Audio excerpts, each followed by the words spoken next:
allô? Non mais allô quoi? Allô? Allô? Je sais pas, vous me recevez?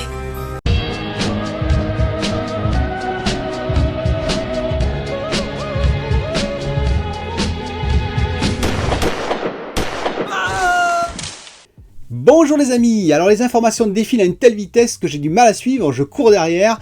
Maintenant c'est la Xbox qui est attaquée, qui est un peu dans la période drama on va dire, donc je vais revenir dessus. Je vais revenir aussi sur une information de Digital Foundry qui apparemment parlerait de prix, mais pas dans le bon sens on va dire, pour la next gen. Je vais revenir un peu aussi sur les jeux PS5, Xbox Series X, qu'est-ce qu'il va y avoir à la sortie, vous verrez pourquoi, puisque bien entendu je vais parler de Halo Infinite, eh oui, Halo Infinite qui fait des remous, un seul jeu, c'est incroyable, c'est une vraie bombe atomique ce jeu.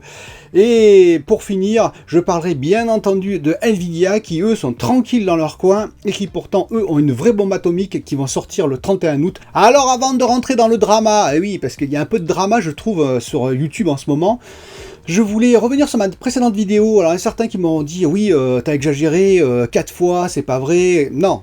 Ce que vous n'avez pas compris, c'est que j'ai fait exprès, alors c'est un titre un peu putaclic, je le reconnais tout à fait, mais c'est parce que dans les articles que j'ai lus, c'était un peu ça quand même, c'est-à-dire qu'on voyait Xbox Series X 4K 60 fps, et on voyait juste en dessous PS5 1080p, donc Full HD 60 fps.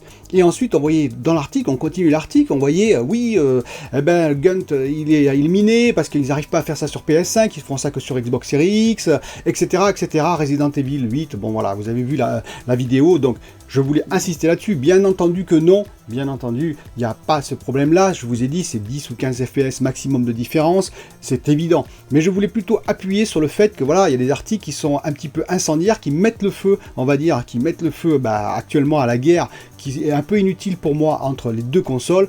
Et voilà, bon, certains ont peut-être pas compris, mais c'était ça mon but. Et aujourd'hui, je vais prendre le contre-pied parce que je trouve qu'il y a pas mal de drama également sur la Xbox Series X, c'est-à-dire que je vois certains youtubeurs qui, ma foi, disent, voilà, la communication de Microsoft est pas du tout bonne. Alors c'est vrai qu'elle est, moi je le dis, j'ai dit depuis le début, je la trouve pas quand même hyper terrible, il faut bien être honnête, et voilà que maintenant ils annoncent la sortie, alors ils annoncent entre guillemets, on a des news sur la sortie, on va dire, c'est apparemment le 6 novembre que sortirait la Xbox Series X, et la même journée on apprend que Halo Infinite ne sortira pas en même temps que la console, et c'est un peu une catastrophe, je vois pas pourquoi, je suis désolé.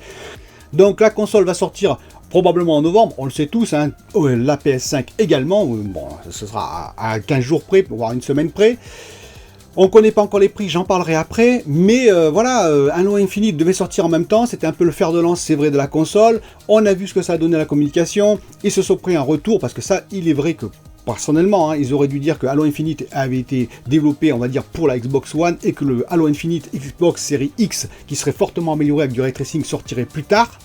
Bon, ils l'ont pas fait, c'est un peu dommage. Maintenant, il y a un studio qui va aider 343 à améliorer tout ça, le studio 343. Donc du coup, il faut attendre et ça reporte le jeu en 2021. Ok, très bien. Moi, je veux dire, il y a des tas de jeux PS4 qui ont été reportés et j'en suis très content. Je vais vous dire, The Last of Us 2, par exemple, a été reporté plusieurs fois et c'est tant mieux parce que le résultat, personnellement, le résultat était super kiffant. Et s'ils avaient sorti ça un an plus tôt avec plein de bugs, voire même des limitations dans l'histoire ou je ne sais quoi, j'aurais été très déçu. Cyberpunk a été reporté combien de fois? Voilà, tant mieux. Si à la fin on est hyper content, c'est l'essentiel. Alors certains disent oui, mais il n'y aura pas d'exclus sur la Xbox Series X. Oui, alors déjà, je dirais que sur la PlayStation, il faut se calmer aussi. Moi, je suis plutôt PlayStation, vous le savez, par mon passif, on va dire surtout. Mais bon, il n'y aura pas non plus 1 milliard de trucs sur la PlayStation, on le sait, la PS5, ça va pas être pléthore de nouveautés et d'exclus, alors que Xbox Series X sera rien, c'est faux. Donc il faut être un petit peu honnête, prendre du recul. Sur les deux machines, il n'y aura pas énormément de choses au départ, mais il faut savoir que la Xbox Series X quand même possède des atouts, le Game Pass Ultimate, je vous rappelle, avec tous les jeux qui sont déjà dispo, et surtout, elle a la rétrocompatibilité totale. Donc voilà, il y a des avantages et des inconvénients aux deux, mais il y a peut-être un petit peu plus de jeux nouveaux, on va dire, sur la PS5 au départ, et encore, il faudra voir, mais il ne faut pas exagérer. Et surtout, je vous rappelle que sur les deux machines sortira Cyberpunk 2077, donc en novembre, excusez-moi, sortira également en octobre Watch Dogs Legion, qui m'intéresse beaucoup, sortira Assassin's Creed Valhalla, il y a de quoi quand même alimenter les deux machines. Alors certes, ce ne sont pas des jeux spécifiques à la next-gen, mais bon, après, si on a la next-gen, on peut jouer dessus. Il y aura aussi des améliorations qui sont annoncées sur certains jeux qui vont arriver sur Xbox Series X, hein. C'est ce qu'a dit Microsoft, vous pouvez voir la liste, elle est assez intéressante. PS5, il y aura des jeux aussi qui vont être, voilà, qui vont arriver aussi. Bon, il ne faut pas s'affoler là-dessus, je veux dire, les deux machines, pour moi, sont très très bien, je le répète. Je trouve que, voilà, la période un peu drama qu'on vit actuellement sur les deux machines est un peu dommage. C'est ce que je voulais dire déjà dans ma dernière vidéo, hein, c'était le sens de ma dernière vidéo, c'était pas d'accentuer, on va dire, le problème, c'était au contraire de montrer qu'il fallait prendre un peu de recul, et c'est la même chose aujourd'hui avec Microsoft. Moi, je pense que la Xbox Series X sortira. Le seul petit souci que je vois pour les deux machines, et je dis bien pour les deux machines, qui est intéressant et qui prend à contre-pied ce que je dis moi et ce que disent de nombreux youtubeurs et puis on va dire entre guillemets influenceurs, hein, parce que moi je suis pas du tout influenceur, c'est le prix. C'est-à-dire que Digital Foundry a fait une vidéo en disant attention, nous on pense que ce n'est pas un problème, on va dire, du loup qui attend dans le bois que le premier, par exemple Microsoft sorte le premier et Sony attendrait pour voir le prix et ajuster le prix. Non, c'est que les deux constructeurs ont des problèmes pour justement arriver au prix qu'on a tous hypé nous-mêmes, c'est-à-dire 499 €.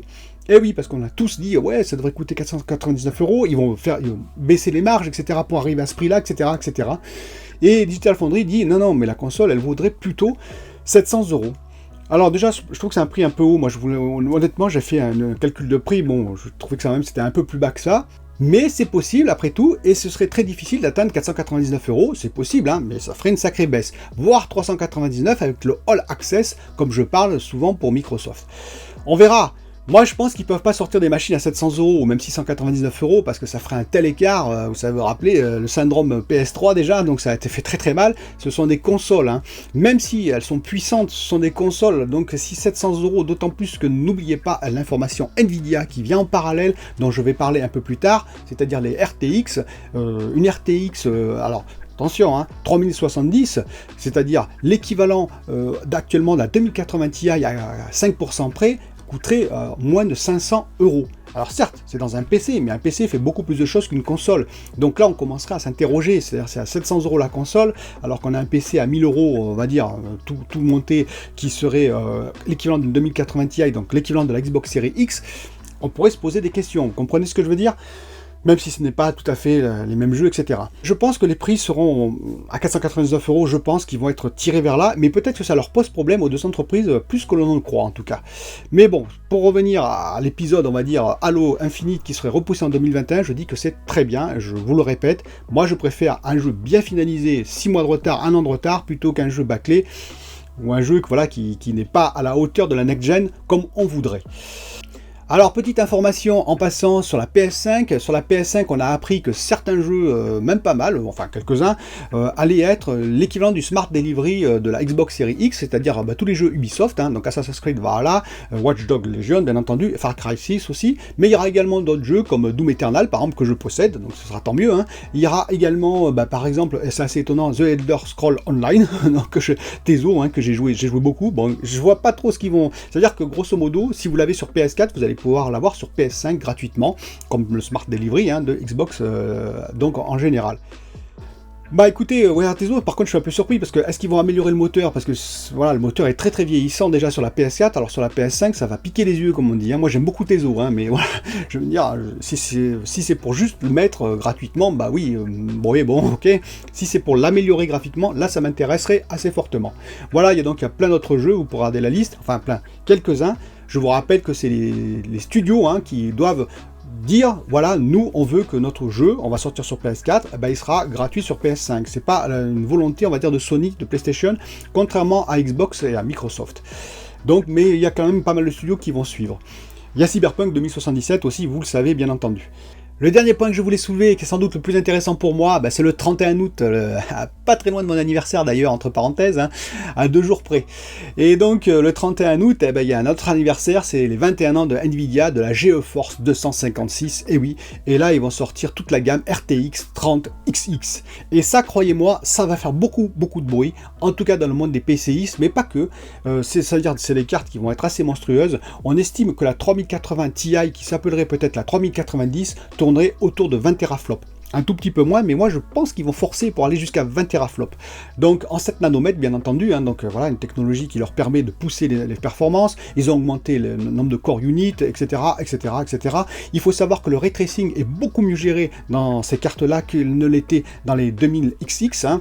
Donc le ray tracing va prendre moins de puissance que dans les 2000XX, hein, et donc il va moins absorber de puissance, donc il va être encore plus efficace avec des cartes qui, je vous rappelle, en termes de teraflops, sont déjà bien plus boostées.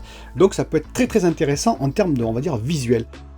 Alors bien entendu, c'est comme la next-gen, alors non, c'est pas comme la next-gen d'ailleurs, hein, pas tout à fait, enfin un petit peu quand même, c'est-à-dire que c'est cross-gen, c'est-à-dire que grosso modo, ces cartes-là, on n'aura pas la pleine exploitation tout de suite. Les jeux qui vont en profiter pleinement, on va dire, qui vont commencer à vraiment claquer visuellement, je pense que ce sera dans 1, 2, 3 ans. Bon, je peux me tromper, mais voilà.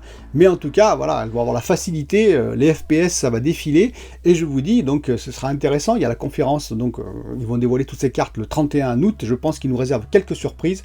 Et donc ce serait intéressant de suivre cette conférence, je vous le rappelle, 31 août. Moi personnellement je serai en vacances, mais j'ai préparé quelques vidéos pour vous, et oui, pour ceux qui me suivent, et je remercie tous ceux qui me suivent depuis maintenant un petit moment. J'ai préparé des vidéos vacances spéciales pour vous, c'est-à-dire des vidéos où je vais parler de plusieurs sujets. Je vais faire le comparatif Xbox One X, Xbox Series X, on me l'a demandé, hein, équivalent au PS4, PS4 Pro et PS5, bon, pour voir un peu ce qu'elle a dans les entrailles. Voilà, c'est des suppositions, mais on verra, c'est assez intéressant. J'ai fait également le choix, c'est-à-dire le choix, mais pas un choix brutal, hein, un peu. Voilà, j'ai pris toujours le recul nécessaire entre Xbox Series X et PS5 en fonction de votre passif. Qu'est-ce que moi je ferais si j'avais un passif différent de joueur? J'ai également fait sur les télévisions, et oui, parce que je voudrais changer de télévision, parce que j'ai une vieille télévision Full HD, je voudrais passer en 4K. J'ai fait un spécial télévision où je vais un peu dans toutes les normes, et puis dans tous les types voilà, de dalles, hein, IPS, VA, bien sûr les OLED, après les QLED, et j'en passe. Voilà, donc j'explique un peu, je prends des modèles de référence, et pour voir un peu ce que je pourrais choisir en fonction de ce que je me suis donné comme budget. Donc j'attendrai votre retour, beaucoup votre retour sur cette vidéo aussi. Et puis il y aura d'autres vidéos un peu techniques après, pendant mes vacances. En tout cas, je compte sur vous pour avoir tous les commentaires sur cette période un peu drama, hein. Moi je pense que voilà, il faut prendre un peu de recul, c'est pas la peine de s'écharper entre guillemets entre Microsoft, Pro Microsoft et Pro Sony. Les machines seront bien, les jeux seront bien, c'est tout ce que j'espère. Les jeux tourneront sur les deux machines, Cyberpunk 2077, Assassin's Creed Valhalla. Peut-être qu'il y aura des petites différences, on verra. Ce sera de toute façon décortiqué par plein de monde. Mais voilà, je vous dis à bientôt pour une nouvelle vidéo. Bye bye.